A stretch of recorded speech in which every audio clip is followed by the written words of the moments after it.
Good morning, students. We have to read from page number 100. The catalog. Catalogue का मतलब होता है list of books, किताबों की एक सूची। किताब अल फिहरिस्त, जिसको फारसी में किताब अल फिहरिस्त कहा जाता है, of a Baghdad book seller. Baghdad के एक बुक सेलर थे जिन्होंने एक बुक लिस्ट बनाई थी। इबन नदीम, उनका नाम था इबन नदीम, जिनकी डेथ 895 में हुई थी। Describes a large number of works, वो बहुत ज़्यादा रचनाओं के बारे में वर्णन करते हैं। रिटन इन प्रोज, जो प्रोज के रूप में या गद्य के रूप में लिखे गए। For the moral education and amusement of readers, और दो पर्पज से ये लिखे गए, एक तो नैतिक शिक्षा के लिए और दूसरा जो पढ़ने वाले हैं रीडर, पाठकों के मनोरंजन के लिए। तो ऐसी बहुत सारी रचनाओं या किताबों का वो वर्णन करते हैं अपनी इस कैटलॉग में। द ओल्डेस्ट ऑफ दीज, इनमें से सबसे जो पुरानी है, is a collection of animal fables. Fables में स्टोरीज, वो है जानवरों की कहानियों पर आधारित एक कलेक्शन होता है संग्रह, एक ग्रुप। कोल्ड कलीला व दमीना, जिनके नाम थे, एक का कलीला और दूसरे का Dimna. The names of two jackals, jackal यानी कि गिदड़, ये दो गिदड़ों के नाम थे, कलीला और दिमना।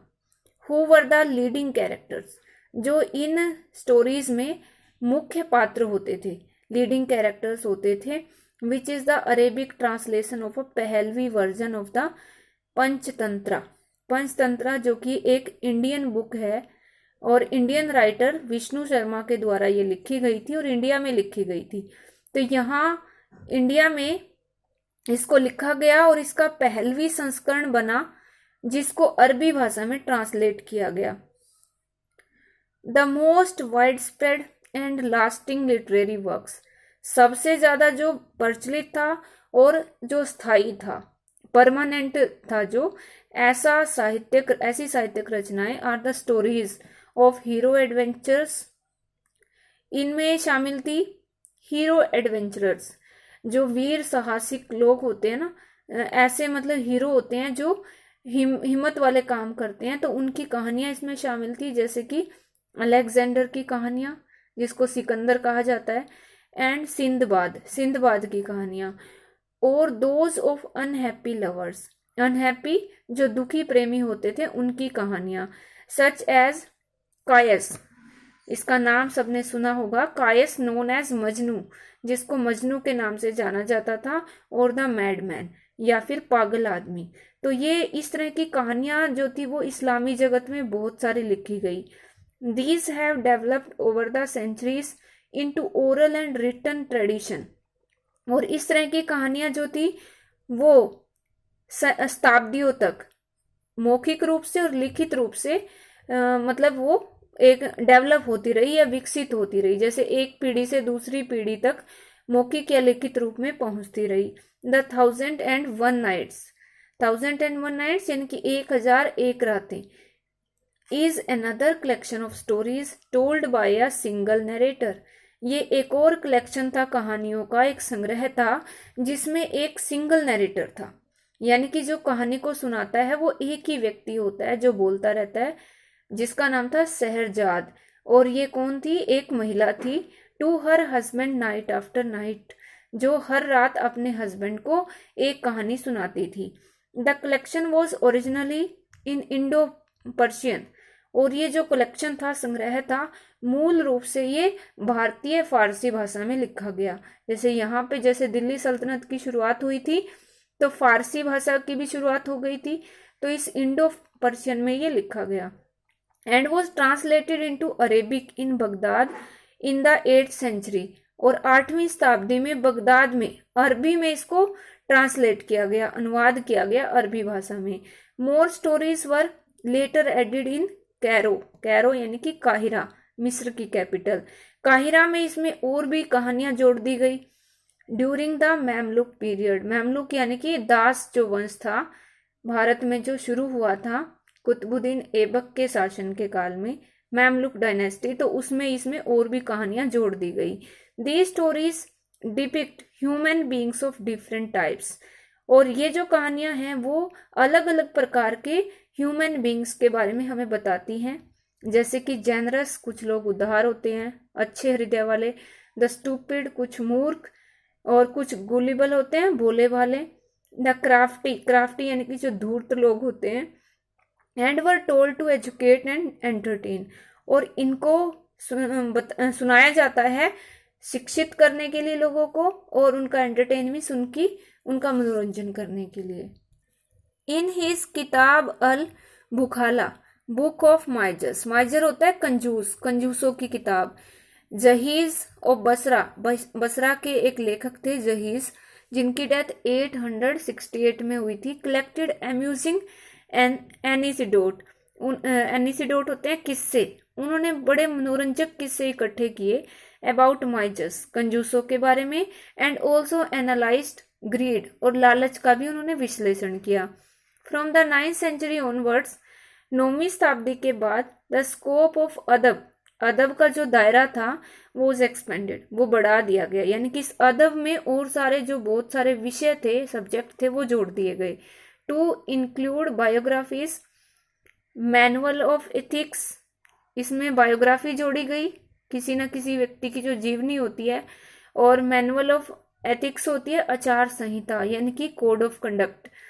और मिरर्स फॉर प्रिंसेस, ये है राजकुमारों के लिए किसी प्रशासन, उनको प्रशासन की कोई जानकारी देने के लिए जो किताबें होती हैं उनको कहते हैं mirrors for princess. Books on state craft, and above all, और इनसे भी बढ़कर हिस्ट्री एंड ज्योग्राफी, इतिहास और ज्योग्राफी की किताबें, ये सब इसमें अदब में ऐड कर दी गई।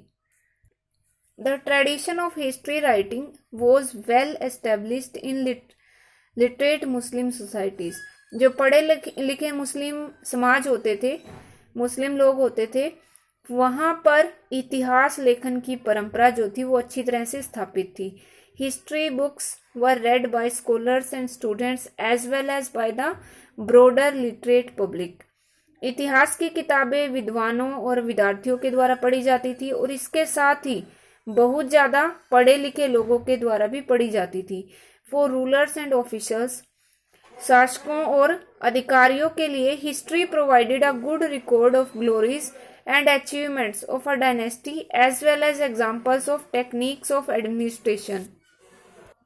तो रूलर्स और ऑफिसर्स के लिए जो इतिहास था वो एक अच्छा रिकॉर्ड प्रदान करता था। अचीवमेंट और ग्लोरीज, ग्लोरीज होती है जैसे किसी की महिमा या उपलब्धियां, किसी वंश की उपलब्धियां, अचीवमेंट ऑफ डायनेस्टी, और साथ ही साथ जो एडमिनिस्ट्रेशन को चलाने की टेक्निक्स होती हैं उनके एग्जाम्पल जो थे वो हिस्ट्री की किताबें ही प्रोवाइड करती थी।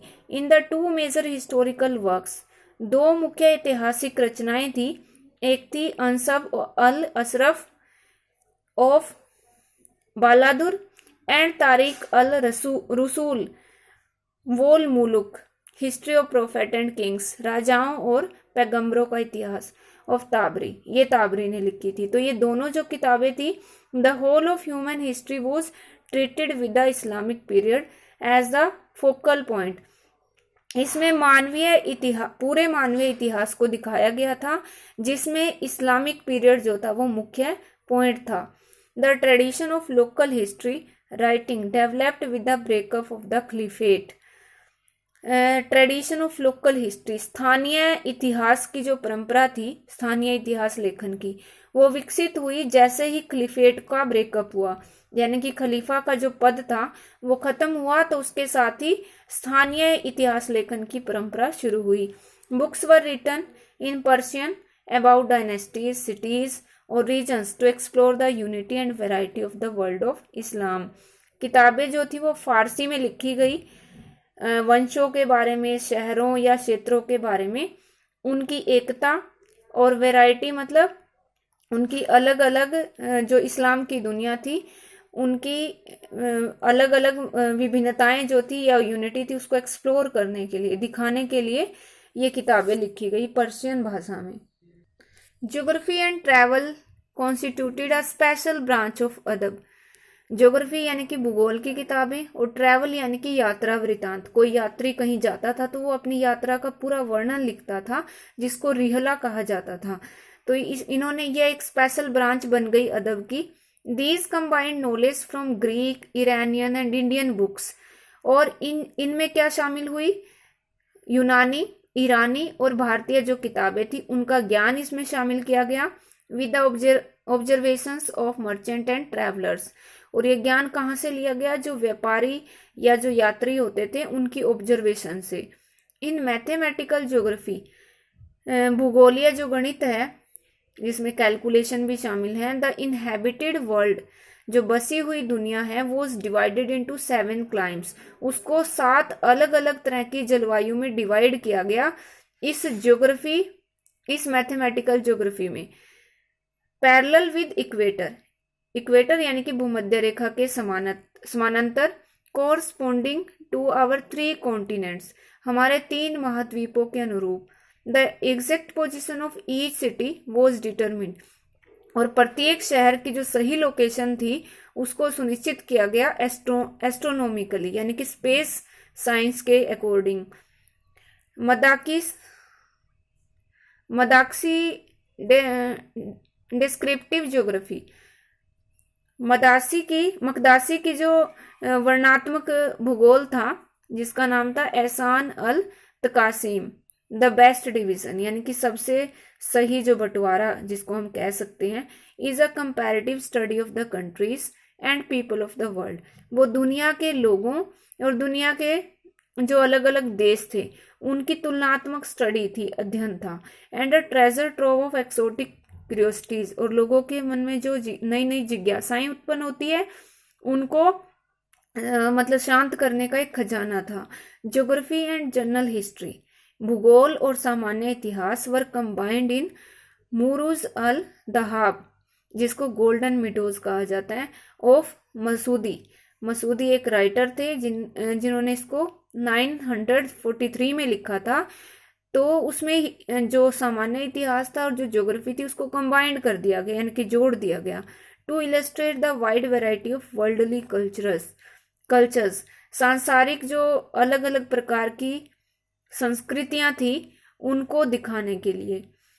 अल बेरूनीज फेमस तहकीक मालिल हिंद, बहुत इंपॉर्टेंट बुक है ये, इसको तहकीक हिंद भी कहा जाता है, हिस्ट्री ऑफ इंडिया, भारत का इतिहास, ये लिखी थी अल बेरूनी ने, जो एक बहुत ही बड़े लेखक थे और बहुत सारी भाषाओं का इनको ज्ञान था। Was the greatest attempt by an 11th century Muslim writer, जो एक बहुत बड़ी कोशिश थी 11वीं शताब्दी के मुस्लिम लेखक के द्वारा जो की गई थी, to look beyond the world of Islam, Islam की दुनिया से बाहर देखने के लिए, and observe what was of value in another cultural tradition, और ये ऑब्जर्व करने के लिए कि जो दूसरी सांस्कृतिक परंपराएं हैं उसमें किस चीज की कीमत है। यानी कि वो एक ऐसे राइटर थे जिन्होंने अपने इस्लामी जगत को छोड़कर बाहरी दुनिया के बारे में लिखा। अल बेरूनी ने, इनको भारत लाया गया था, महमूद गजनवी जब यहाँ पे आए थे तो वो इनको इंडिया लेकर आए थे, तो इन्होंने यहाँ के बारे में ये किताब लिखी थी, इस हिस्ट्री ऑफ इंडिया।